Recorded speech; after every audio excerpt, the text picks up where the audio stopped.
la même seringue. Le colon, puis les autorités qui les ont remplacés, n'offraient le choix à personne. C'était l'ordre quasi militaire. Aujourd'hui, les Africains ont envie de comprendre l'efficacité, de juger de la qualité du produit qu'on leur propose. Avant de leur offrir le précieux vaccin, il faut les mettre en confiance, leur expliquer sa composition. Il faut qu'on leur dise quels sont les effets indésirables, les avantages. Or là, on se comporte comme dans les temps anciens. On est gentil, on va vous offrir le vaccin, alors faites pas les difficiles. Mais c'est oublier que le cadre et les hommes ont changé. Nos parents disaient oui au commandant de siècle, puis au président fondateur et au grand timonier. Mais la nouvelle génération veut avoir son mot à dire et elle influence les choix des parents. Alors elle s'interroge sur ces vaccins.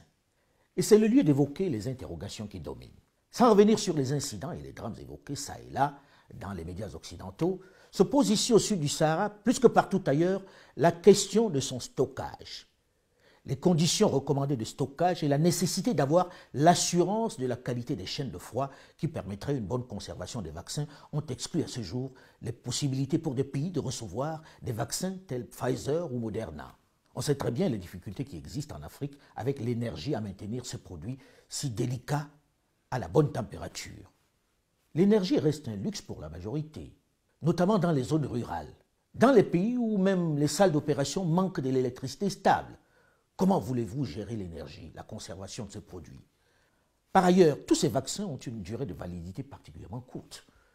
Dans les conditions de température exigées, l'AstraZeneca, qui doit être conservé entre 2 et 8 degrés, est périmé au bout de 6 mois maxi. Pfizer, qui doit être conservé entre moins 80 et moins 60 degrés, dure lui aussi 6 mois. Moderna, que l'on doit conserver entre moins 25 et moins 15, a une durée de validité de 7 mois. J&J, Janssen, qui est la seule que l'on prend en une dose, doit être conservé entre 2 et 8 degrés. Il est périmé après seulement 3 mois. Oui, 3 mois. Le russe Sputnik 5, qui sert à la diplomatie économique russe, doit être conservé dans sa forme liquide à moins 18,5 degrés. Le chinois Sinovac, que je me suis fait injecter, personne ne sait exactement non plus sa période de validité. Comme on le voit donc, la shelf life, comme ils disent, c'est-à-dire la période de validité des vaccins, en général, est de 6 mois, dans les conditions de conservation recommandées par les fabricants. 3 mois pour J&J. Oui, 3 mois. 2 semaines ou encore 1 mois une fois que le produit a été exposé à des températures plus élevées que la norme recommandée par le fabricant. Autre élément qui incite à s'interroger sur la stratégie du vaccin en urgence, la formation du personnel devant administrer les vaccins, compte tenu de la sensibilité du produit. Quid de la gestion des stocks? Une fois la première dose reçue, il faut avoir sécurisé la deuxième dose pour que la protection soit efficace. Sans un système d'information intégré, il arrive que des pays soient en rupture de stock au moment où la deuxième dose de vaccin doit être donnée. J'arrête là l'inventaire qui montre bien qu'on a peut-être mis la charrue avant les bœufs. Ces produits, tant dans les exigences de conservation que dans la période de validité, semblent difficilement gérables dans notre environnement africain. Si on ajoute à cela le fait que personne n'est capable de nous assurer le temps de protection que cela donne au final à ceux qui sont vaccinés, on peut aisément comprendre pourquoi les populations sont sceptiques. On peut expliquer pourquoi elles ne se pressent pas pour aller se vacciner. Le vaccin, ça protège pendant combien de temps en réalité? Doit-on le refaire à chaque saison de la grippe? Tous les ans? Tous les 5 ans? Personne ne répond. Sur ce coup, les populations africaines, comme celles du reste du monde, ont besoin d'être en confiance. Elles ont besoin qu'on leur apporte des réponses claires. Elles veulent comprendre pourquoi elles doivent aller se faire vacciner, alors qu'aux États-Unis d'Amérique, la très respectable et puissante FDA, qui est la gendarme des vaccins et des médicaments, n'a à ce jour toujours pas approuvé de vaccin pour la Covid-19. Tenez, en février dernier, l'Afrique du Sud, à réception de la commande d'1 million de doses d'AstraZeneca venues d'Inde, s'est aperçu que le vaccin ne réagissait pas aux variants sud-africains. Le pays a dû revendre ses commandes à d'autres pays africains et accusé du retard dans la mise en œuvre de sa campagne vaccinale. Qui a tracé ces vaccins refusés par Pretoria? Où sont-ils aujourd'hui? Que sont-ils devenus? Voilà pourquoi les centaines de millions de vaccins dont je vous ai parlé un peu plus tôt, qu'ils soient achetés par les États africains ou offerts entre guillemets par les différentes plateformes et organismes, risquent de terminer leur course à la poubelle. Oui, à la poubelle. Soit parce que les Africains ne sont pas allés se vacciner, soit parce que les produits sont périmés en raison de leur trop courte période de validité. Au-delà de la chaîne du froid, qui n'est pas évidente à respecter, il faudra garder l'œil ouvert pour qu'on ne finisse pas par injecter des produits périmés dans certaines zones aux populations. Sérieusement, La pandémie de Covid-19 est grave. Elle fait de nombreuses victimes. Mais je veux me faire l'écho de certains spécialistes qui s'interrogent. Est-ce qu'on ne se trompe pas en copiant le modèle du Nord? Était-il besoin de faire de la Covid-19 la priorité de santé publique en Afrique? Le monde occidental ne nous a-t-il pas encore une fois imposé, consciemment ou inconsciemment, ses priorités? Les chiffres sont suffisamment éloquents pour que nous nous reprenions, pour que nous prenions un peu plus de recul. Depuis des décennies maintenant, chaque année, le paludisme fait sur notre continent noir près de 500 000 décès, des enfants en majorité, c'est-à-dire l'avenir. Depuis le début de la pandémie, en 2020, la Covid-19 a fait un peu plus de 113 000 morts en Afrique, c'est-à-dire 4 fois moins que le paludisme. Un être cher que l'on perd, c'est toujours une réelle douleur. Et les 113 000 morts enregistrés en Afrique, ça fait beaucoup de drames. Mais si l'on doit avoir une priorité, si une puissance, un organisme international veut vraiment apporter son soutien à l'Afrique de façon efficace et rationnelle, n'est-ce pas d'abord en éradiquant cette maladie qui tue plus que tout, le paludisme? Selon tous les spécialistes, son éradication est beaucoup moins coûteuse que celle de la Covid-19.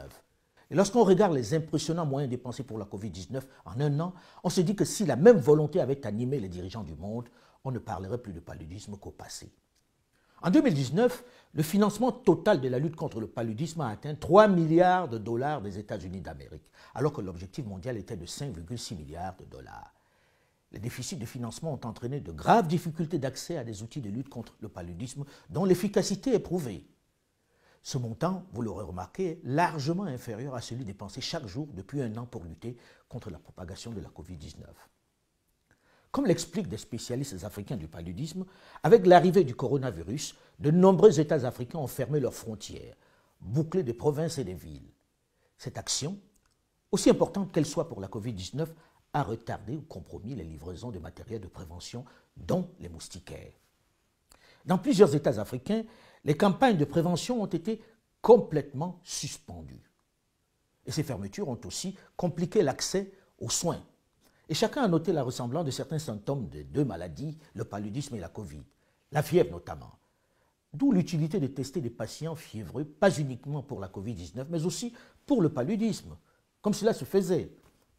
À ces entraves liées aux restrictions de mobilité s'ajoute le facteur peur.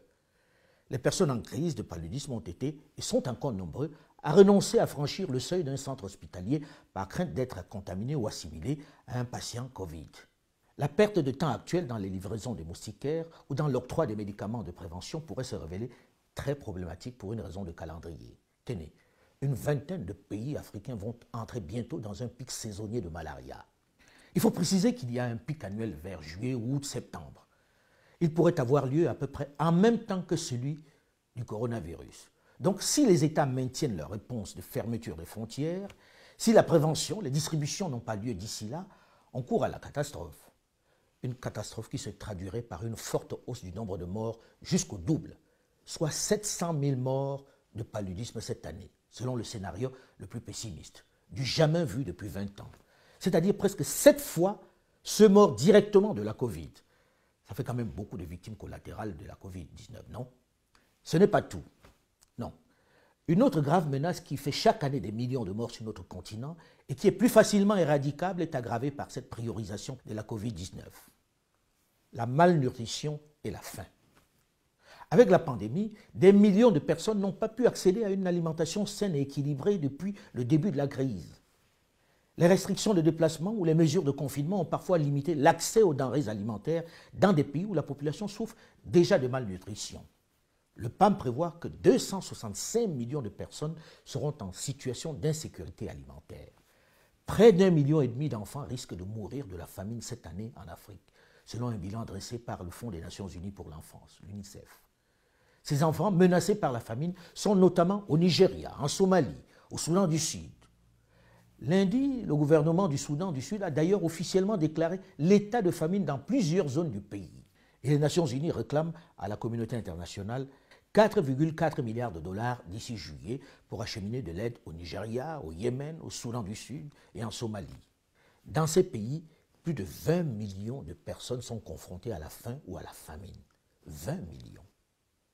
Selon David Beasley, directeur du PAM, le Programme alimentaire mondial, les enfants sont aussi particulièrement touchés par le manque de nourriture.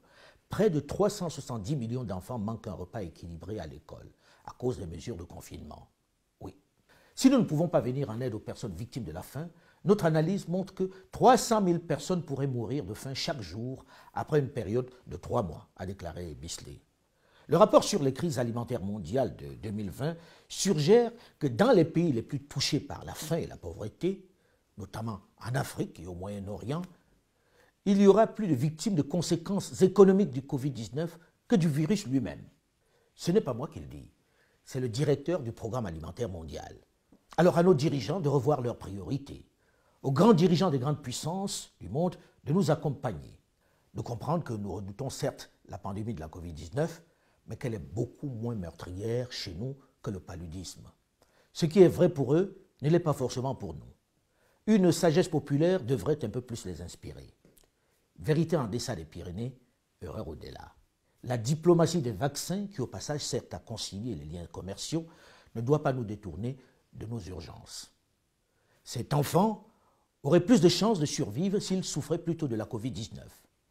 Là, il va malheureusement servir de repas aux vautours. Ils sont ainsi des millions à mourir dans le silence le plus assourdissant, sans susciter les grands débats à la télévision. Pourtant, au regard des excédents de nourriture et de production que l'on est obligé de jeter, on pourrait y mettre un terme et rapidement. Mais la malnutrition et la famine ne sont pas des maladies contagieuses susceptibles d'être immédiatement transportées dans les nations du Nord. Elles ne frappent pas non plus nos dirigeants africains qui ne les voient trop souvent que sur quelques médias occidentaux.